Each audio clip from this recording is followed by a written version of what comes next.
ये बात साल 1971 की है।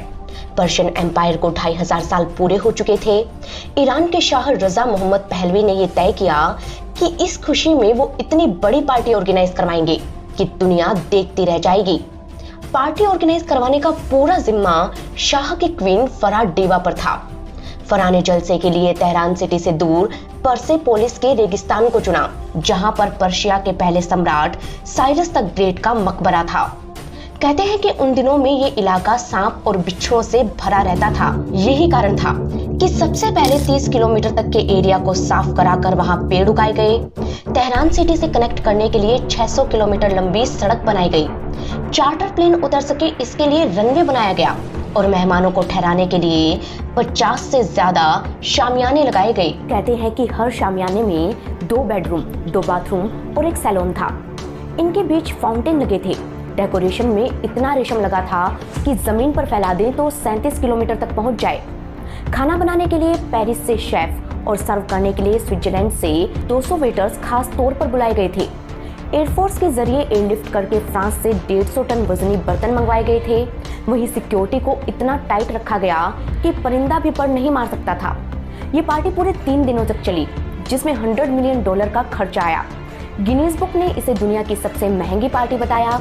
इंटरनेशनल मीडिया में इसके खूब चर्चे हुए और ईरान को तेल के नए ग्राहक भी मिले। लेकिन नेशनल मीडिया और ईरान की जनता को शाह की ये पार्टी बिल्कुल रास नहीं आई, क्योंकि उन दिनों ईरान में गरीबी फैली थी और लोगों को लगा कि शाह जनता के पैसों पर दावत उड़ा रहे हैं। गुस्से से भरी ईरान की जनता और उलेमाओं ने शाह के खिलाफ मोर्चा खोल दिया। इस पार्टी से पैदा हुई चिंगारी को हवा दी अयतुल्ला खुमैनी ने और ईरान में क्रांति की आग को भड़का दिया। इतिहास बताता है कि ये ईरान में इस्लामिक रिवॉल्यूशन की शुरुआत थी। पूरे 9 सालों तक ईरान में लगातार प्रदर्शन होते रहे और आखिरकार ईरान के शाह को देश छोड़कर जाना पड़ा। 1 फरवरी 1979 फ्रांस से एक प्लेन तेहरान सिटी के लिए टेक ऑफ करता है। इस प्लेन में अयतुल्ला रुहिल्ला खुमैनी, उनके समर्थक और 100 से भी ज्यादा जर्नलिस्ट बैठे थे। जैसे ही प्लेन ईरान के एयर स्पेस में पहुंचा, उनके एक साथी ने ऐलान किया कि ईरान की एयरफोर्स प्लेन पर घात लगाए बैठी है और प्लेन कभी भी क्रैश हो सकता है। ये सुन सभी जर्नलिस्ट के होश उड़ गए। वहीं खुमैनी और उनके साथी खुशी से रोने लगे, क्योंकि वो शहीद होना चाहते थे। हालांकि ईरान की फोर्सेस ने ऐसा कुछ नहीं किया और खुमैनी के प्लेन को तेहरान एयरपोर्ट पर लैंडिंग की परमिशन भी दे दी, जिससे तमाम जर्नलिस्ट ने राहत की सांस ली। वहीं खुमैनी विंडो सीट पर चुपचाप बैठ गए। तब एक जर्नलिस्ट ने उन्हें आकर पूछा कि इतने साल बाद आप घर वापस जा रहे हैं, कैसा महसूस कर रहे हैं? इस पर खुमैनी ने जवाब दिया, हिची, यानी कि कुछ भी महसूस नहीं कर रहा हूँ। कहते हैं कि खुमैनी 14 साल बाद ईरान वापस लौट रहे थे। जैसे ही उन्होंने ईरान की जमीन पर पैर रखा, वैसे ही ईरान की तकदीर बदल गई। ईरान एक इस्लामिक कंट्री बन गया। महिलाओं के अधिकार छीन लिए गए। यूएस और वेस्टर्न कंट्रीज से उसका रिश्ता टूट गया और इजराइल से 40 साल पुरानी दोस्ती दुश्मनी में बदल गई। आज ईरान और इजराइल आपस में लड़ रहे हैं। लेकिन सवाल ये आता है कि जब शाह के पास वेस्टर्न सुपर पावर्स का इतना बड़ा सपोर्ट था, तब खुमैनी तख्ता पलट करने में कामयाब कैसे हो गए? कौन थे अयतुल्ला खुमैनी? क्या था उनका इंडिया से कनेक्शन और कैसे उन्होंने ईरान को बदल कर रख दिया? इन सभी सवालों का जवाब छिपा है इतिहास की दिलचस्प कहानियों में, जिन्हें जानने के लिए हमें चलना होगा इतिहास के उस दौर में जब अवध पर नवाबी राज हुआ करता था। ये कहानी शुरू होती है साल 1790 से। यूपी के बाराबंकी के किंतूर गांव में सैयद अहमद मुसवी हिंदी का जन्म हुआ। वो अवध दरबार में काम किया करते थे। इतिहास बताता है कि जब वो 40 साल के थे, तब अवध के नवाब उन्हें अपने साथ धार्मिक यात्रा पर इराक ले गए। वहां से उनका जत्था ईरान पहुंचा, जहां जियारत के बाद वो खुमैन सिटी में शिफ्ट हो गए। तेहरान से 300 किलोमीटर दूर साउथ वेस्ट में बसा खुमैन एक धूल भरा कस्बा था, जहां एक छोटे से गांव कोहियन में ये फैमिली शिफ्ट हुई। बरसों बाद सैयद अहमद मुसवी हिंदी के बेटे और इस्लाम के जाने माने स्कॉलर सैयद मुस्तफा हिंदी के घर एक बेटे ने जन्म लिया, जिसका नाम रखा गया रुहिल्ला खुमैनी। रुहिल्ला यानी कि जिसकी रूह में ही अल्लाह हो। 24 सितंबर 1902 में पैदा हुए रुहिल्ला अपने 6 भाई बहनों में सबसे छोटे थे। उन्हें उनके माँ और बड़े भाइयों ने मिलकर पाला, क्योंकि जब वो सिर्फ 5 महीने के थे तभी उनके पिता की हत्या कर दी गई थी। खुमैनी की माँ चाहती थी कि बेटा पढ़ लिख कर बड़ा आदमी बने, इसलिए उन्होंने उन्हें मौसी के घर भेज दिया। 5 साल की उम्र में खुमैनी ने स्कूल जाना शुरू किया, जहाँ गाँव का एक टीचर बच्चों को पढ़ना लिखना सिखाता था। खुमैनी पढ़ाई में होशियार थे। उन्हें किताबों में इतनी दिलचस्पी थी कि स्कूल की छुट्टी में जब दूसरे बच्चे खेलने जाते तब भी वो पढ़ते रहते थे। सिर्फ 6 साल की उम्र में ही उन्होंने पर्शियन और अरेबिक लैंग्वेज पर अपने कमांड बना ली थी और 18 साल की एज में वो इस्लामिक लॉ यानी कि शरिया की पढ़ाई करने इराक शिफ्ट हो गए। उन्हें लिटरेचर, पोइट्री और ग्रीक फिलोसफी में भी काफ़ी इंटरेस्ट था। वो एरिस्टोटल के बहुत बड़े फैन थे। हालांकि उन्हें जानने वाले बताते हैं कि खुमैनी को पिता की कमी जीवन भर खलती रही। वो ईरान के किंग रेजा शाह को अपने पिता की मौत का जिम्मेदार मानते थे और यही कारण था कि उनमें शाह राजवंश के खिलाफ गुस्सा कूट कूट कर भरा था। लेकिन सवाल ये आता है कि पारसियों के देश में शाह का राज आया तो आया कैसे? इसकी कहानी सुनने के लिए हमें थोड़ा और पीछे चलना होगा। जब ईरान को पर्शिया कहा जाता था तब जोरास्ट्रियन यहाँ का राजधर्म था और यहाँ के लोगों को पारसी कहा करते थे।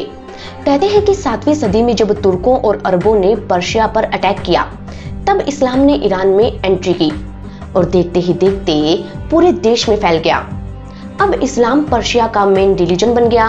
लेकिन 19वीं सदी आते आते यहाँ वेस्ट का असर बढ़ने लगा। रूस और ब्रिटेन दोनों अपने अपने फायदे के लिए ईरान का इस्तेमाल करने लगे और ईरान कमजोर होता गया। इससे ईरान के लोगों का गुस्सा फूट पड़ा और नतीजा ये रहा कि 1872 में ईरान में संवैधानिक क्रांति शुरू हो गई। 1905 में यहाँ की पहली संसद बनी, लेकिन फिर भी रूस और ब्रिटेन इसे कंट्रोल करने में लगे रहे। 1907 में इन दोनों देशों के बीच एंग्लो रशिया समिट हुआ और अब दोनों मिलकर ईरान का फायदा उठाने लगे। कहते हैं कि फर्स्ट वर्ल्ड वॉर के बाद ब्रिटेन तो ईरान को अपना प्रोटेक्टरेट बनाना चाहता था, लेकिन ऐसा हो न सका। तब ब्रिटेन और यूएस ने मिलकर ईरान में पहलवियों का राज कायम किया। रेजा शाह पहलवी डायनेस्टी के पहले किंग थे, जिन्होंने 1935 में पर्शिया का नाम बदलकर ईरान रखा था। रेजा शाह ने 14 सालों तक ईरान पर राज किया और उन्हीं के दौर में ब्रिटेन ने ईरान के रिसोर्सेज का जमकर इस्तेमाल किया। ब्रिटिशर्स ने यहाँ एंग्लो पर्शियन ऑयल कंपनी समेत कई इंडस्ट्रीज स्टैब्लिश की, जिसके बाद जर्मनी और यूएस भी आ गए। हालांकि फर्स्ट वर्ल्ड वॉर में जर्मनी इन दोनों देशों से ही भिड़ गया। जब जर्मन चांसलर एडोल्फ हिटलर ने सोवियत यूनियन पर अटैक किया तब ब्रिटेन और यूएस ईरान के जरिए हैवी रॉ मटेरियल रूस तक पहुंचाते थे। ब्रिटिशर्स ने तो पहलवी पर यह प्रेशर भी बनाया कि नाजी जर्मनी को ईरान से वो बाहर निकाल दें, लेकिन पहलवी ने इससे इनकार कर दिया, जिससे खफा ब्रिटेन और एलाइड कंट्रीज ने ईरान पर अटैक कर दिया। इधर ईरान की जनता तो पहले से ही उनके खिलाफ थी। ब्रिटेन ने रेजा शाह को गद्दी से हटाकर ईरान से बाहर निकाल दिया और उनके बेटे मोहम्मद रेजा पहलवी को ईरान का नया शाह बना दिया। मोहम्मद रजा रेजा शाह के सबसे बड़े बेटे थे। कहते हैं कि रेजा शाह का अपने बेटे पर गहरा इन्फ्लुएंस था। उन्होंने बचपन से ही मोहम्मद रजा को राजा बनाने के लिए ट्रेंड किया। उन्हें वेस्टर्न एजुकेशन दिलाने के लिए स्विस बोर्डिंग स्कूल भेजा। जब वो बड़े हुए तब उनकी शादी इजिप्ट की राजकुमारी फूशिया से करा दी, ताकि 2 राजघरानों की दोस्ती रिश्तेदारी में बदल सके। कहते हैं कि महज 21 साल की उम्र में उन्हें राजा बना दिया गया। जब उन्होंने ईरान की सत्ता संभाली तब सेकेंड वर्ल्ड वॉर चल रहा था। दुनिया भर के देश आपस में लड़ रहे थे। रेजा शाह साउथ अफ्रीका जा चुके थे और ईरान के अंदर राजशाही का विरोध हो रहा था। मोहम्मद रजा पहलवी के लिए ईरान का ये ताज कांटों भरा था, क्योंकि इन सभी चुनौतियों के अलावा खुमैन में अयातुल्ला रुहुल्लाह खुमैनी भी उनके सबसे बड़े दुश्मन के तौर पर उभरते जा रहे थे। अयातुल्ला माने जिसे खुद अल्लाह रास्ता दिखाते हैं। अयातुल्ला एक टाइटल है जिसका मतलब होता है सुप्रीम लीडर। 1920 के दशक में जब रुहुल्लाह खुमैनी शिया स्कॉलर बने तब उन्हें अयातुल्ला नाम दिया गया और वो बन गए अयातुल्ला रुहुल्लाह खुमैनी। शुरुआत में खुमैनी सिर्फ एक धर्म गुरु और प्रोफेसर थे। अपने सेमिनार्स और लेक्चर्स में वो स्टूडेंट्स को पॉलिटिकल फिलोसफी, इस्लामिक हिस्ट्री और एथिक्स पढ़ाते थे।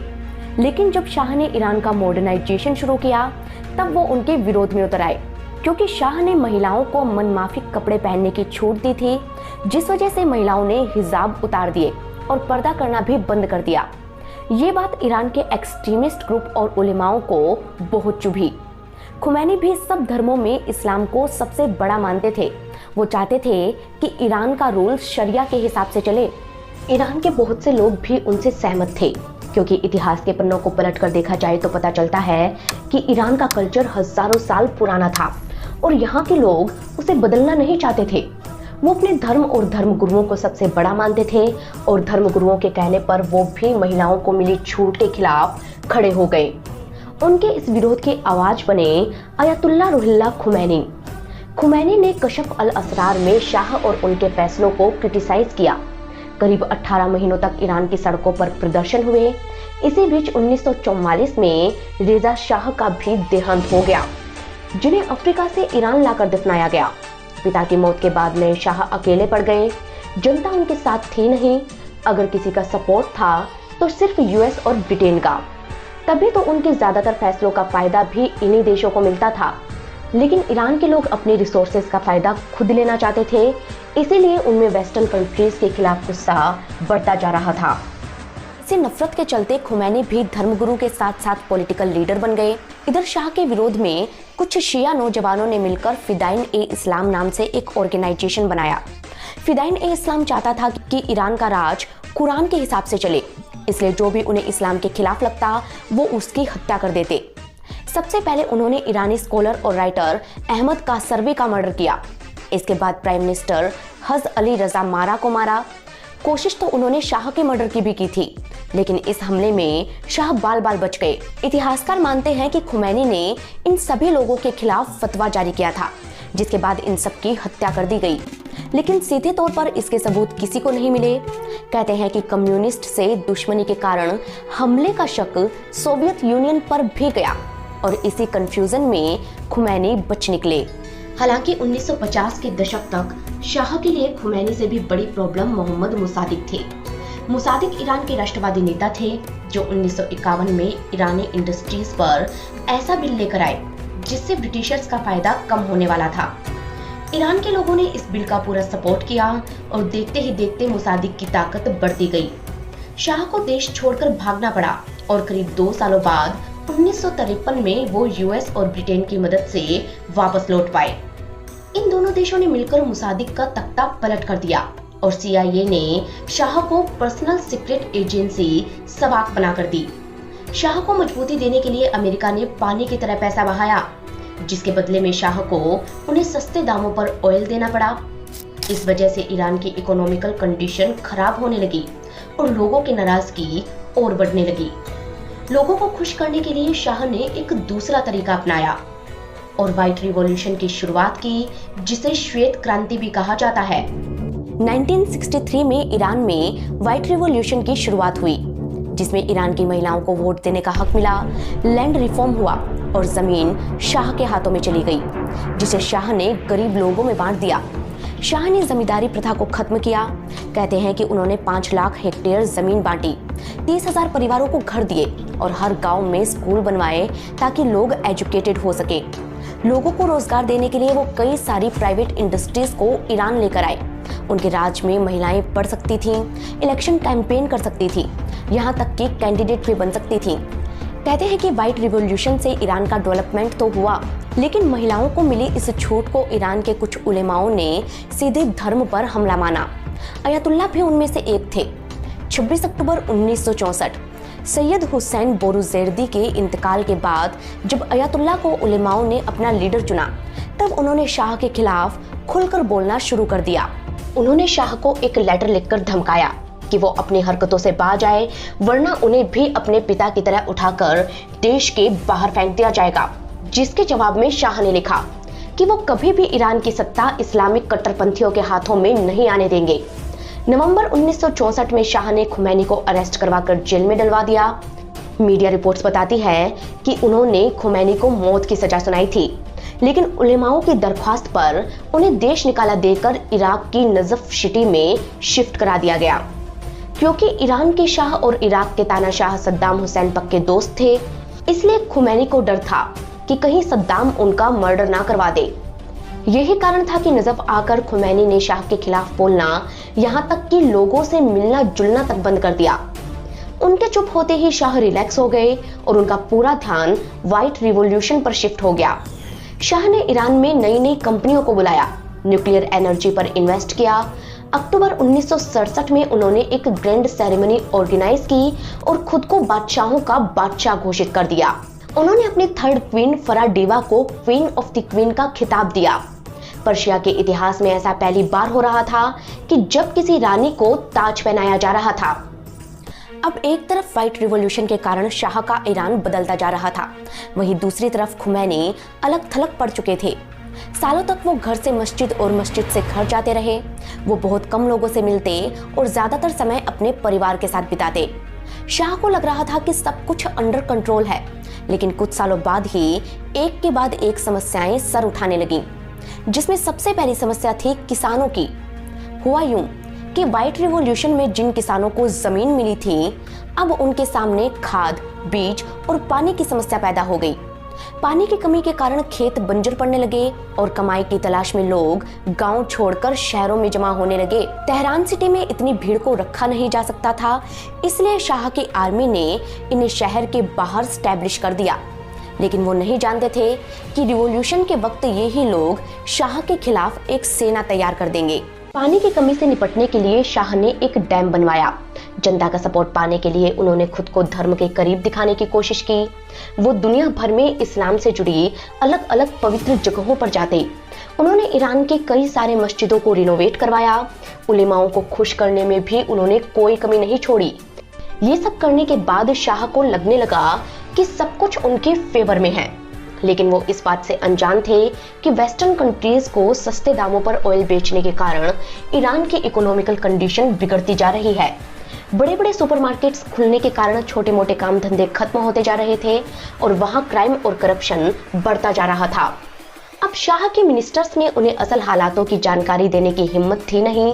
वहीं जनता में अगर कोई उनके खिलाफ बोलता तो शाह की सीक्रेट एजेंसी सबाक उसे खूब टॉर्चर करती, जिस वजह से शाह के ज्यादातर विरोधी देश छोड़कर भाग गए और जो बच गए वो जेल में बंद थे। ईरान की जेलों को 1930 में जर्मन आर्किटेक्ट ने डिजाइन किया था। ये बेहद खतरनाक थी और यहाँ से फरार होना नामुमकिन था। अब जब शाह के डर से सब चुप बैठ गए, तब खुमैनी फिर से जनता की आवाज बने।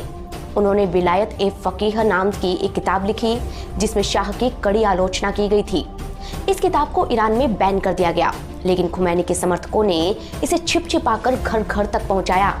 शाह के राज से परेशान ईरान के लोगों को खुमैनी में ही खुदा नजर आने लगा।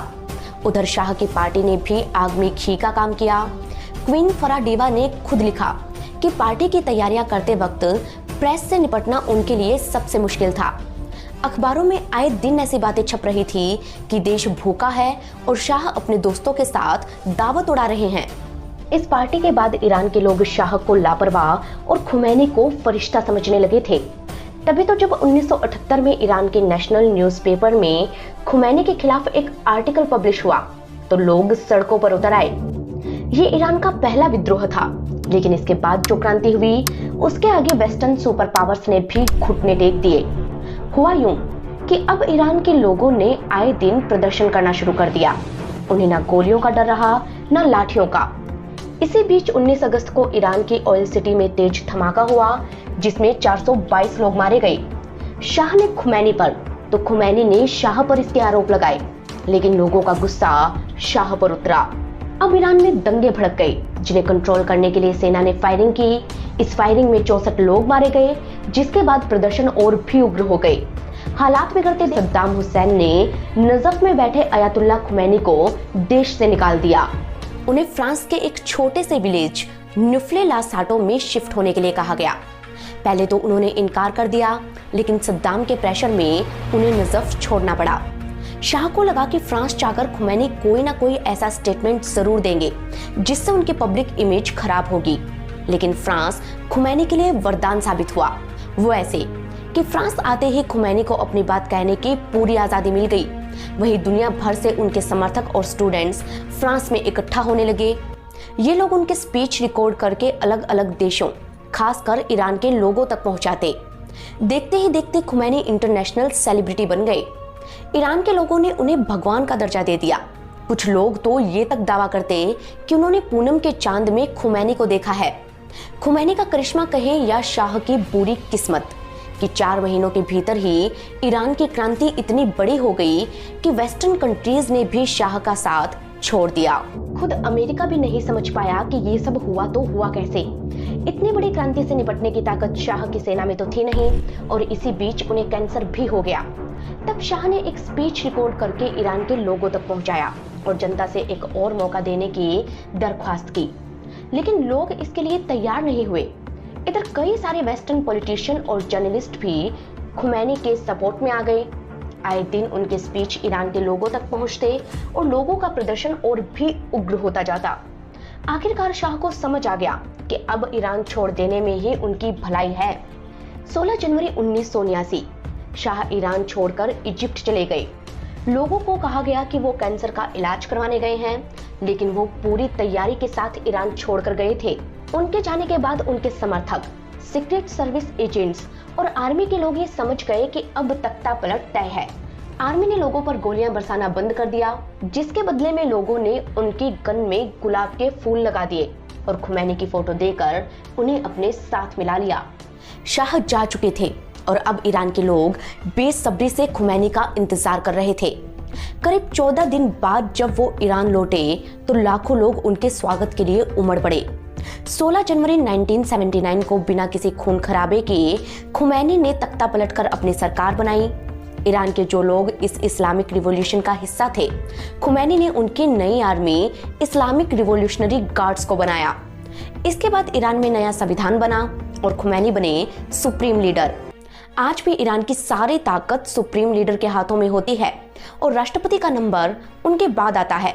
हालांकि खुमैनी दुनिया को दिखाना चाहते थे कि वो तानाशाह नहीं बनने वाले, इसलिए उन्होंने 31 मार्च 1979 को ईरान में रेफरेंडम करवाया और लोगों से पूछा कि उन्हें इस्लामिक रिपब्लिक चाहिए या फिर मोनार्की। 98% लोगों ने इस्लामिक रिपब्लिक बनाने के फेवर में वोट किया और इसी के साथ ईरान एक इस्लामिक कंट्री बन गया। इतिहासकार कहते हैं कि इस तख्तापलट के पीछे सोवियत यूनियन का हाथ था। तभी तो खुमैनी के आते ही ईरान इजराइल और यूएस का दुश्मन और सोवियत यूनियन का दोस्त बन गया। ईरान के लोगों में यूएस के खिलाफ इतनी नफरत भरी थी कि उन्होंने यूएस एम्बेसी पर हमला कर दिया। 4 नवंबर 1979 ईरान के कुछ कॉलेज स्टूडेंट्स खुद को मुस्लिम स्टूडेंट फॉलोअर्स बताकर अमेरिकन एम्बेसी में घुस गए और वहां मौजूद 52 लोगों को बंधक बना लिया। इस होस्टेज क्राइसिस की दुनिया भर में चर्चा होने लगी। अमेरिका ने अपने लोगों को छुड़ाने की खूब कोशिश की, लेकिन बात बनी नहीं। तब अमेरिकन सीक्रेट एजेंसी CIA ने एक जबरदस्त प्लान बनाया। CIA के एजेंट्स हॉलीवुड मूवी डायरेक्टर बनकर ईरान पहुंचे और वहां जाकर ये दिखावा किया कि वो इन होस्टेज की जिंदगी पर डॉक्यूमेंट्री बनाने के लिए आए हैं। एक सीन की शूटिंग के दौरान उन्होंने इन सबको प्लेन में बैठाया, लेकिन जैसे ही प्लेन ने रनवे पर दौड़ना शुरू किया, वैसे ही ईरान के रिवॉल्यूशनरी गार्ड्स को भनक लग गई कि ये CIA की चाल है। उन्होंने प्लेन को रोकने की कोशिश की, लेकिन तब तक प्लेन टेक ऑफ कर चुका था। वो प्लेन को अमेरिका ले गई और बंधकों को आजाद करवा लिया। इस इवेंट पर आर्गो नाम से एक फिल्म भी बनी है। कहते हैं कि ईरान ने कुल 444 दिनों तक लोगों को बंधक बनाकर रखा था। ईरान की इस हरकत के बाद अमेरिका उसका सबसे बड़ा दुश्मन बन गया और उसने ईरान पर इकोनॉमिकल सैंक्शन लगा दिए। इधर इराक के तानाशाह सद्दाम हुसैन ने भी ईरान पर हमला बोल दिया, क्योंकि वो खुमैनी से नफरत करते थे। खुमैनी साफ कहते थे कि जहां पर भी तानाशाही है उसे उखाड़ फेंके और इस्लामिक क्रांति लेकर आए।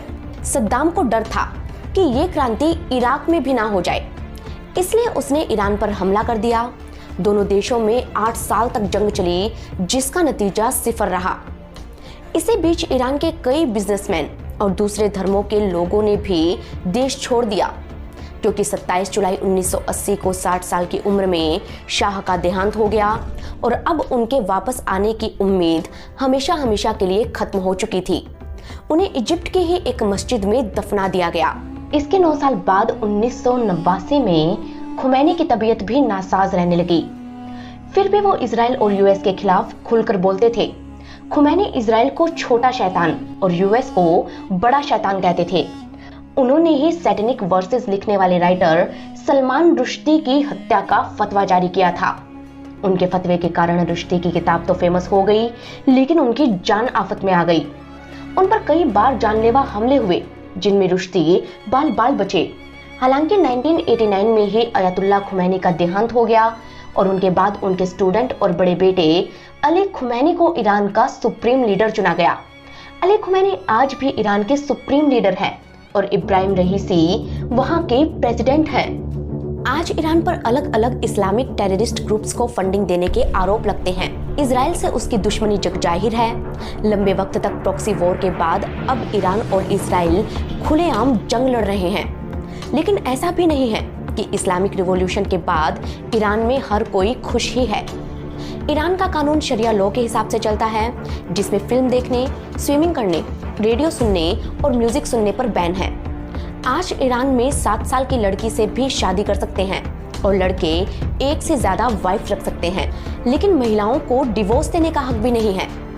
महिलाओं के लिए हिजाब पहनना जरूरी है, वहीं LGBTQ कम्युनिटी के लोगों को तो जान से मार दिया जाता है।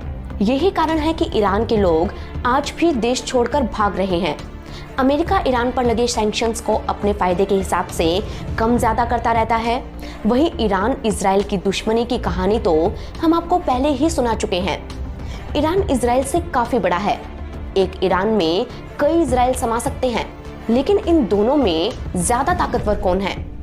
45 साल पुराना ईरान और इजराइल का शैडो वॉर सीधे जंग में कैसे बदला? इसकी कहानी भी हम आपके लिए लेकर आएंगे, अगर आप चाहेंगे तो। लेकिन इसके लिए आपको हमें कमेंट करके बताना होगा। साथ ही ये बताना ना भूलें कि आप हमें कहां से देख रहे हैं और ये रिपोर्ट आपको कैसी लगी। अपने सजेशन आप हमें इस मेल एड्रेस पर भेज सकते हैं। हम मिलेंगे आपको अगली कहानी के साथ। तब तक के लिए धन्यवाद।